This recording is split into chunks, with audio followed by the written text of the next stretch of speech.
fans. I'm AdamHarry with JayArr. and we're both. I already said BoLS fans, didn't I? Yeah, you did. Start with this. Hey everyone, I'm AdamHarry with JayArr. We're both from BoLS, and today we're taking a very special look at the Investigators of Arkham Horror. This is actually my Christmas present. Ah, yeah, I very got this. cool. I was pretty stoked. I wasn't expecting this. I was really glad. JayArr knows. Yeah, you are a fan of FFG's Arkham Horrorverse, and this is a book that is all about the investigators that delve into the mysteries and madness of the great old one's incursion into our world back in the pulp era. Yeah, this is setting. The setting is 1920s, mid 1920s.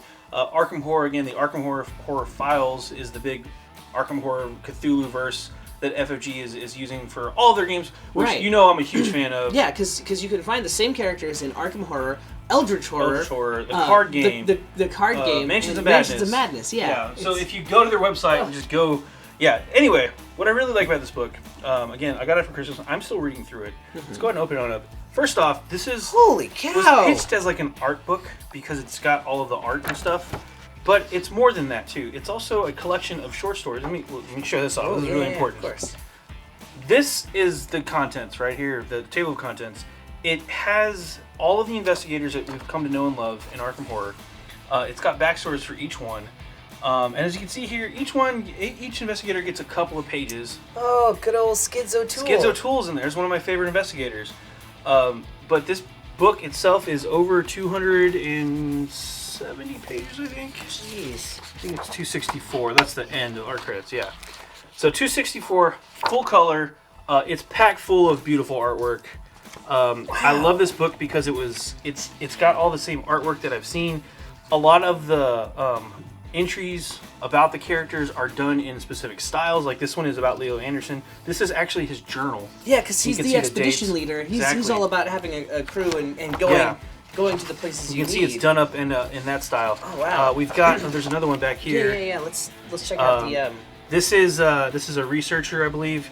Yeah, Manny Thompson, the researcher. Hers are done up like he's gone through a bunch of different books, and again, it all fits the style of each one of the characters. That's cool. Agatha Crane, she's doing her investigating in a room, so this is supposed to be the wallpaper in the room, right.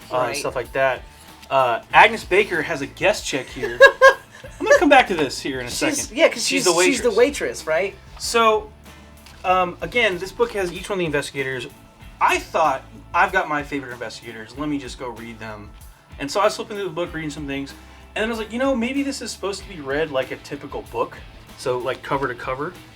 And I've only gotten I'm about a third of the way through right now. Sure. But what was interesting to me is you start off, again, beautiful artwork all the way through. Yeah. Start off here. Let me just do this little tie-in real quick. Wilson Richards, the handyman.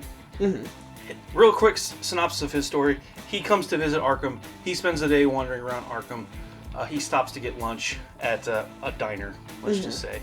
He orders a coffee and a slice of cherry pie, and he feels a bit more human about it after the fact. Then we skip back over to Agnes Baker. Remember that guest check I mentioned earlier? Yeah. What's on the order there? Coffee and a slice of cherry pie. Yeah. Little nods throughout the entire book. It just shows that this interconnected web of all of the different investigators. And again, I haven't finished all the way through, so I don't know all of the connections yet. But this is really interesting because as you read through the stories, you see these investigators pop up in each other's stories. That's really cool. Yeah, so for example, Agnes here pops up again. She's the waitress. She popped up in the first story there, just very briefly. Vincent Lee's the doctor. Kate Winthrop. Hang on. Norman Withers pops up in another guy's tale. Leo Anderson's. So what you're saying basically is that all of these characters are like interconnected with each other. They are. They tie into the next. Not the next investigator. Maybe even not the next two investigators. But like, as you're reading through, their stories are totally intertwined. Gloria Goldberg, she has a freak out in the diner. Guess who works at the diner? Agnes. So, and she actually sees Agnes in one of her visions, and she alludes to like how powerful Agnes is. Because Agnes, if you don't know her backstory, she is the reincarnation of somebody who lived in the Hyperia, and right. You learn all this stuff as you're reading. It's really cool, and again, the way they do graphically, the way they do the layouts. This book is just fantastic. I don't know how they haven't done a role-playing game in this Yeah. setting. Maybe they have the Innsmouth look, which if you don't know what that is, Squamous. It's squamous. Yeah, that's actually one of the marshes, Silas Marsh. Mm-hmm. If you haven't read Shadow over Innsmouth, you may not recognize the name Marsh, but I have read, and it makes a lot more sense. And that's what I love about this book is there's just so many.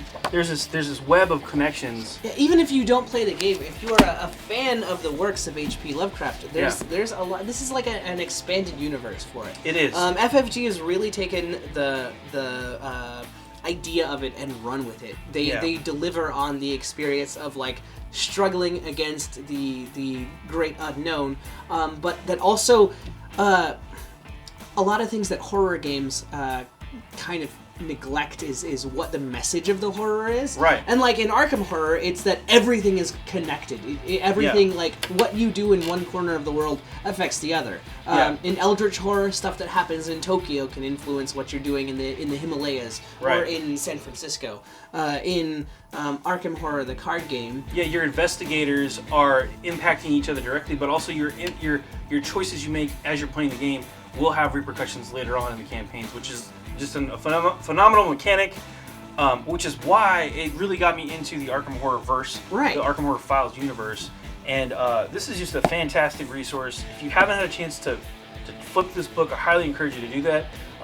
If you've got a favorite investigator, they're in this book. And there's just so many cool things in this book, so many little Easter eggs. And again, just like JayArr was saying, it's kind of an expanded universe to H.P. Lovecraft's Cthulhu universe, Cthulhu mythos. It's not directly tied in because of reasons. Obviously, that was written in this time period.